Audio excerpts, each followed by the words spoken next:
नमस्ते बच्चों।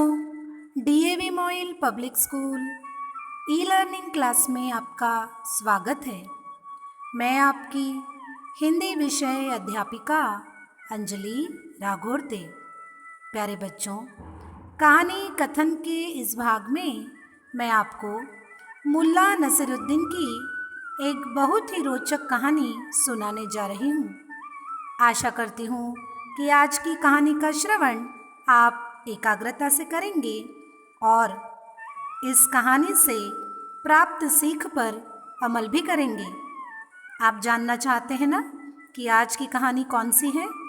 तो आइए मैं बता दूं कि आज की कहानी कौन सी है। आज की कहानी है एहसान मेरा नहीं, उल्लू का मानिए। आइए बच्चों, कहानी को प्रारंभ करते हैं। मैं कहानी का वाचन करती हूँ, आप एकाग्रता से इसका श्रवण करना। एक बार मुल्ला नसरुद्दीन के एक रिश्तेदार के यहाँ शादी थी। खुले अहाते में भोजन की व्यवस्था की गई थी। अहाते में बहुत सारे पेड़ थे।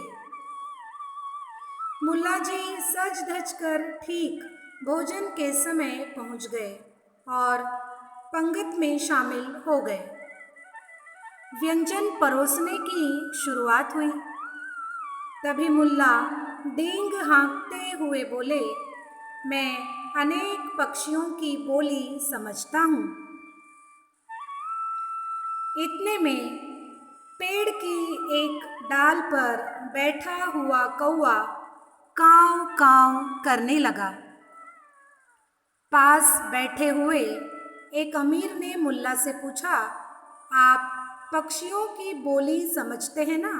तो बताइए, इस कौवे ने अभी क्या कहा? मुल्ला मजाक में बोले, इस कौवे ने यह कहा कि अभी मैं इस अमीर की परात में विष्ठा करूँगा। और सचमुच कौवे ने उस अमीर की परात में विष्ठा कर दी। उड़ती उड़ती यह बात पूरे गांव में फैल गई। यह बात सुल्तान के कानों में भी पड़ी। सुल्तान को आश्चर्य हुआ। उन्होंने सोचा, चलो मैं भी देखूं कि मुल्ला अलग अलग पक्षियों की बोली कितनी समझते हैं।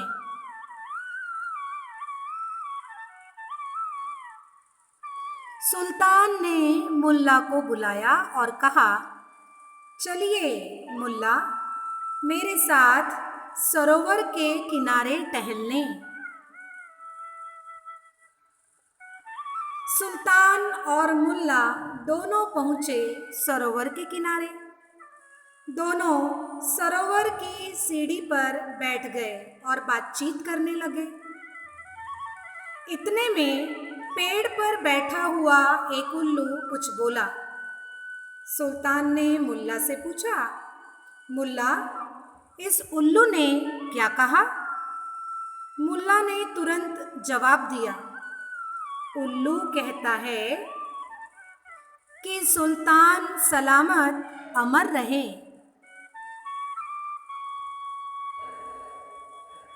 यह सुनकर सुल्तान बहुत प्रसन्न हुए। बोले, वाह, यह उल्लू बहुत समझदार लगता है। उल्लू दोबारा लंबे समय तक कुछ बोलता रहा। सुल्तान ने पूछा, अब यह उल्लू इतनी देर क्या बोल रहा है? मुल्ला ने तुरंत मौके का फायदा उठाया। उन्होंने कहा, उल्लू कहता है कि ये सुल्तान अपने राजकाज में पर्याप्त ध्यान नहीं देते।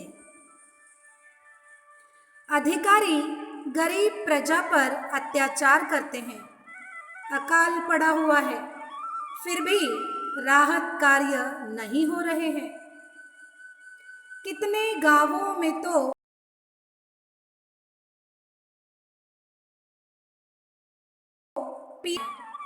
गांव खाली होने लगे हैं। सब कुछ उजाड़ होते देखकर हम उल्लुओं के तो खूब मजे हो गए हैं। सुल्तान ने कहा, बस बस बहुत हो गया मुल्ला। अब मेरी आंखें खुल गई। मेरी प्रजा को पानी, आहार और छप्पर मिल जाए, इसका मैं अब पूरा ध्यान रखूंगा।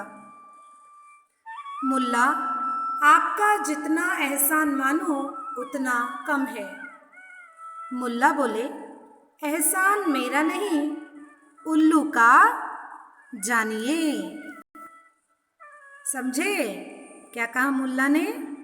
मेरा मत मानिए एहसान, उल्लू का मानिए, क्योंकि ये सब उल्लू की वजह से हुआ है। आपकी आंखें उल्लू की वजह से खुल गई है।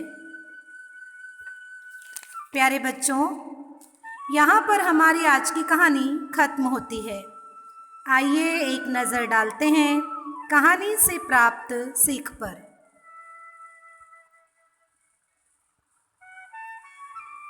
इस कहानी से हमें ये सीख मिलती है कि अपने से छोटे व्यक्ति यदि गलतियों का एहसास करा दे तो उसे सुन लेना चाहिए।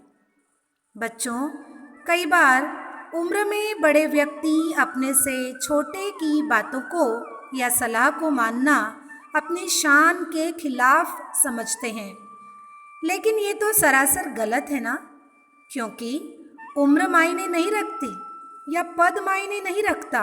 मायने रखती है उसकी समझ, उसकी बुद्धि। कभी कभी छोटे भी हमें ऐसी बात समझा जाते हैं कि हम कल्पना भी नहीं कर सकते और समस्या का समाधान भी हो जाता है।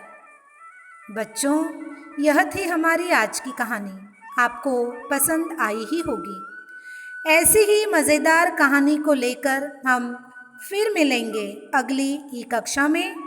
तब तक के लिए धन्यवाद।